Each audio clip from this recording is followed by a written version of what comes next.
Hello, Susie here. Let's talk wellbeing. Coming to you today from the East Walls Hotel in Chichester. So we were here last week. We're here again today. It's such a beautiful hotel. I'm outside today. We've got this beautiful blossom, and I was just like, you know what? I've got to go outside and do some filming.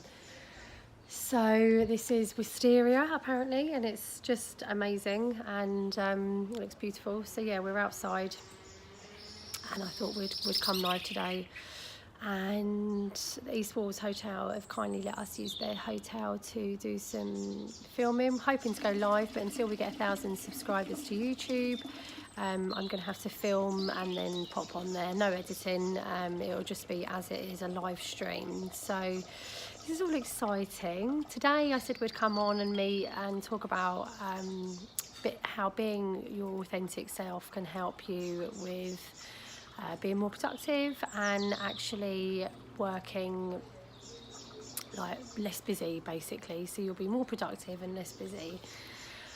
And yeah, I've wrote a blog about this, so I thought I'd come on today and talk about it very briefly, and see where we go, really. So it's all going on. We've got drains running, we've got birds going. Sorry about that. I've got my cup of tea. I hope you can bear the little bit of background noise, and that's what it's all about, isn't it? It's about living in the moment and enjoying all what's going on. So the four parts of this being authentic and more productive and less busy is all about being authentic, being in the now, being smart with your time, and do the mindset work. So they're my 4 pointers to what I think has helped me personally be more true to myself and be more authentic. And in doing that, I've been definitely so much more productive and really congruent with where I'm going and what I want to achieve. And in doing that, I've been definitely less busy. So I've been so aware of my time, and making sure that it's all in a line with where I'm going, knowing when a no means no and a yes means yes, and just really, I just wanted to share it because I just thought it, maybe somebody else could read it and take some bits from it and apply it. Obviously, why I'm doing this is so that we can share tips and my experiences on how I've personally applied what I've learned over the last decade, after the last 20 years, on being where I am today and the mum that I am, and in the relationships that I have. And it's also about strengthening your well-being and avoiding burnout. So that most importantly, it's all about avoiding burnout, reducing the risk of juggling everything and actually having not much because you're just here, there and everywhere, and anxiety, stress with your kids, stress in your relationships. That was me just a couple of months ago, really. For a while, I've had my business, actually set my business up 11 years ago. I've been doing what I do for over 20 years, and for the last sort of 10 years, well, if not longer, 15 years, I've been doing social work and working within that sort of setting. And definitely since having children, it become very, very stressful, and you think you're doing the right thing by having the regular income and not, trying to juggle it all and juggling one too many jobs. And actually what was happening was I was just coming home and not even aware that I was being really stressed. I was dealing with anxiety, just being in my job thinking, just thoughts coming back of my dad that passed away, and it just just knew that I wasn't in the right place. But what was actually going on was I wasn't being authentic and true to myself, and all these secondary situations like the stress, the anxiety, is all because I felt was because I wasn't being true to me. And it's the way the body reacts to unresolved or unmet needs and issues that are perhaps going on internally in our mind and in our heart, that we then come out with all these external behaviours that help us get through, and sometimes we're not even aware, and then we feel bad because we're being stressy, or we've just shouted and we didn't mean to. But actually, if we just take a step back and come back in line with who we are and where we're going, we can be forgiven, we can breathe, we can heal, we can transform, we can move on. And that's what's really kind of special about all what we're doing here. So obviously, why being authentic, more productive, less busy, is so that you have better relationships. The last thing we want is for our relationships to suffer. Everything is a relationship. You know, everything we have is a relationship with food, with physical activity, with our well-being, with friends, with our partners, with our kids, with our families. And I think something that I learned from a real young age was about showing up as you and being you across the board. And when you start to see that you're not being you, relationships suffer, you suffer. And it's about taking time out to care for yourself and, you know, enjoy what you're creating, the abundance of life that you're in, the wellness that you have around you, you know, the beauty that is around us, the love. That's what it's all about, right? It's about tapping into that authentic love for you, that you know you're worth it. Like, something that's just sprung to mind is I've always wanted to do some singing, and I want to learn some languages, and I said at the beginning of this year, you know what, that's what I want to do, these are my intentions, and we've got to now May, and I'm like, shit, I've done none of it. I've probably sung a bit more at home, and I've booked a French holiday for the summer holidays, which we wanted to do 6 years ago but never happened, so we've got round to doing that. I just need to now do the other bits, which is really tapping into where I, you know, what I want to learn. It might be that another thing is like being drawing, art, making stuff, creating, just tapping into that creative you and using it to excel in other ways and be more content and enjoying the life that we have, and looking to create space and make room to engage in that beauty and that life, really. And that's what life's all about, right? So yeah, so how are we going to do this? On the blog, I've wrote a blog basically about this. It's over on my website at susieb.co.uk, so you can get the full bits of the blog. So I just want to summarise here, really, just to keep it short and sweet, and then if you want to read more, you can. So obviously, being your authentic self is all about identifying with who you are and owning who you are. You know, that goal, purpose, that identity, that thing that lights you up. And okay, I'm not saying that tomorrow it's going to be here, but tomorrow you can, and today, now, you can start making steps to make it happen. However long it takes, you're going to be lit up every time you're engaging in that life, that creativity, that willing to get where you want to get to.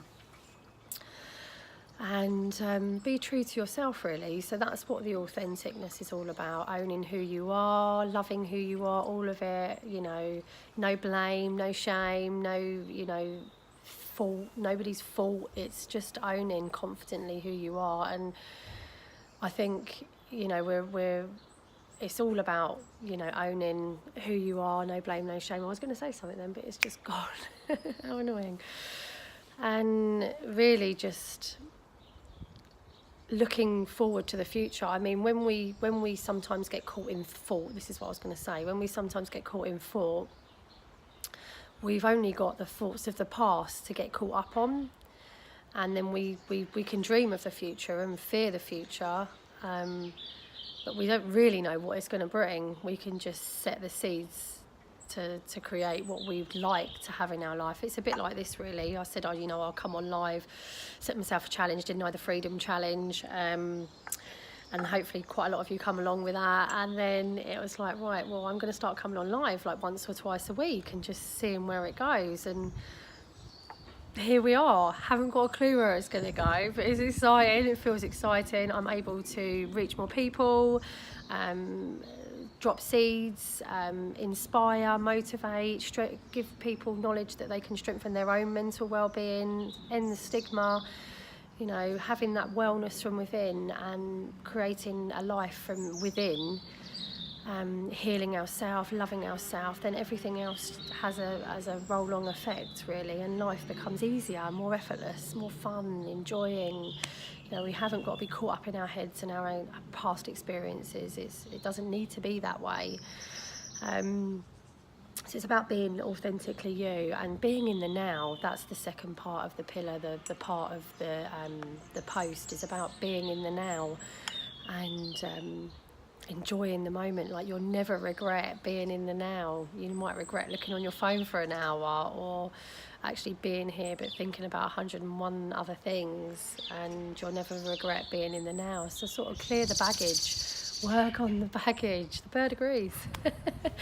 Work on the baggage and, you know, declutter. There's nothing better than a declutter. It's bank holiday weekend this weekend. What are you doing? I'm decluttering my loft. God, wow, just to get through all them boxes and organise and get down old furniture and quirky things that we've forgotten about, that we've put up there when we've decorated, and we, you know, bring life back into it, or let somebody else have the life of your clutter. Move it on. So about being in the now. So understand what's going on in your head. Yep, I understand that. Not spending too much time in the head. Living in a place where you can live from your heart and your intuition. Yeah, like what you really want to be doing, and then rather than rationalising it with your head, rationalise it with your heart. Yeah, what does your heart want you to do? How's this going to help you be more authentically you? Is this helping you be more authentically you? How can you be more authentically you? And coming from that place, really, and you know, enjoying what you have. Like, look at the petals, smell the flowers, hear the birds. Look at what you have at home. You know, you already are abundant. We already have beautiful things in our life. We haven't got to go to external things to make ourselves feel better, or you know, something that I always think is wine and booze. I mean, there was a time, as I've said before, I'd love to sit and drink a bottle of wine and thought that was a luxury, and now I just think, oh, a nice glass of real good wine is a luxury. I wake up feeling amazing the next day, but I've just had that nice glass rather than a bottle and feeling terrible the next day. Anyway, being smart with time, this is a massive one for me. Obviously, I've had my business for a long time. I've juggled a lot of things for a long time, and I've realised that it's all about time management, batching your days, batching your time, understanding what you actually need to work and how you need to work, outsourcing. You know, when I initially set my business up in 2008, the amount of time I spent trying to do things that wasn't my gift zone, isn't within me, and then what I was doing was I was spending more time on things that I wasn't connecting with my zone of genius, if you like, my gifts, sharing my knowledge, inspiring and working with clients and one-to-one, and writing courses and delivering material, going into offices and doing stuff like that.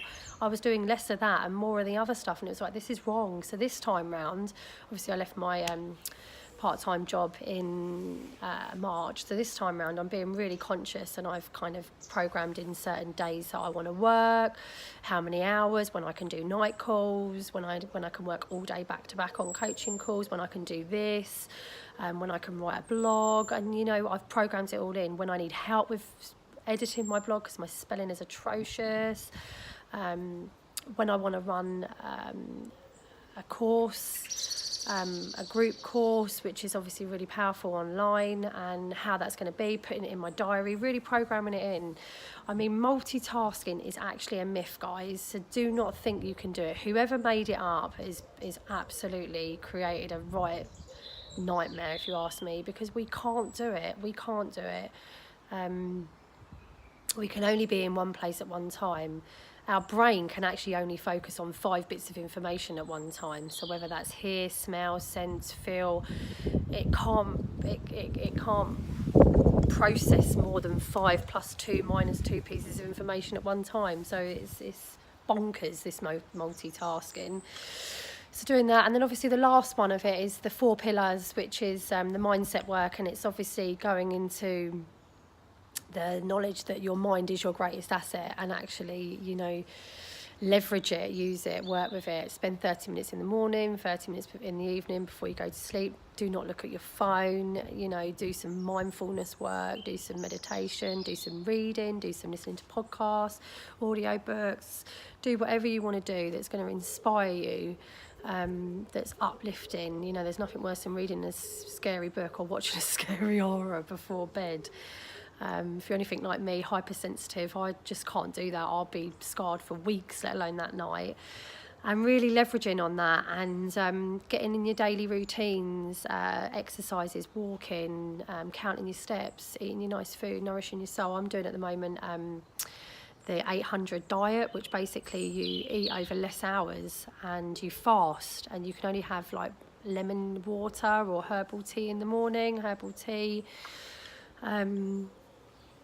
Which is really interesting, and just finding something that works for you that's sustainable. Like I've said this before on my relationship revival challenge, you know, the reason why I like 40-day plus challenges, you know, forget the 2 week, forget the 30 days, is because your body, you need it. You can adapt to new routines. It's more sustainable, it's more achievable. And once you do something over 6 weeks, your body actually creates a different neuro pathway, a different energy about that whole thing. So like, for example, I quit coffee for 6 weeks. I actually done coffee, sugar and caffeine, sugar and booze, alcohol for 6 weeks. It was interesting. I was a nightmare for 2 weeks, but once I got into it, it was really good. But now I can't drink coffee. I've said this before, I just can't drink coffee. If I have a coffee, it's going to keep me up at night. I'll go to sleep tired because I'll be exhausted at the end of the day. I'll get palpitations from the coffee in the day. It's where my body's just, you know, adapted to not having it. And that's what I mean when you do a well thought out, more sustainable change is so much more effective for us. So that's that. And obviously I talk about my love overload, the gratitude, which is basically lying there in the morning before you allow any other thoughts to come in your head about anything else you need to do in the day. Just think about all the things that you love and tell yourself all the things you've got to be grateful for. It's so yummy, guys. It's just amazing. It just feels amazing. So yeah, do a bit more of that. I've gone on a bit here today. I like to keep these short and sweet, but you know, sometimes change isn't short and sweet. It does take a little bit longer than 5 minutes. If you hung out here, I love you and well done. You're on the road to making amazing things happen. So yeah, next week I'm going to come on live again next week. I'm actually thinking about doing a 3-part series next week, either a masterclass or a mini series. I'm not quite sure, but I'm feeling into something about strengthening your mental well-being and giving you some of my 3 top tips that I'm sharing in my new online 8-week program that I'm doing for mums, not just for new mums. I have a course online which is for new mums, and that's the pre-baby course, which is I Am Born Lucky. This is a course that is mentally thriving in motherhood, and it's all about mums, you know, taking control of their mental well-being, strengthening their mental well-being, and honing into their authenticity, learning skills that they can use on a daily basis to help them manage their emotions and mental well-being and those around them, have better relationships. So I'm thinking about going on live next week and doing like a 3-part series, but I'll keep you posted about that, and we'll post it in here. And yeah, just watch this space. It'll be really exciting. Obviously we're episode 2 here of the Let's Talk Wellbeing. If you want me to come into your workplace and talk to your staff about wellbeing, or you just want to inquire about coming on the course, subsidised fee, because you actually haven't got any money to pay for the course but you really want to go on it, then just get in touch and I'd love to be able to support you through that, darlings. All right, so have an amazing Thursday, amazing bank holiday. And as I say, I'm here today from the East Walls Hotel. Did you know actually that it took them, Damien and Celia, it took them 5 years to build this. They bought it in 2013. It took them 5 years. See, that's what I mean. Projects they do take time, guys. You know, this change and getting what you want takes time. And last May, they opened the hotel, and they're celebrating their first year this month, and they've just got a 9.4 on bookings.com rated. They are a really beautiful hotel. So if you're ever in West Sussex and you're looking for a quirky place to come and stay, I would totally recommend the New Schools Hotel. Anyway, lots of love. Take care. Have a good holiday, bank holiday. Bye. See ya.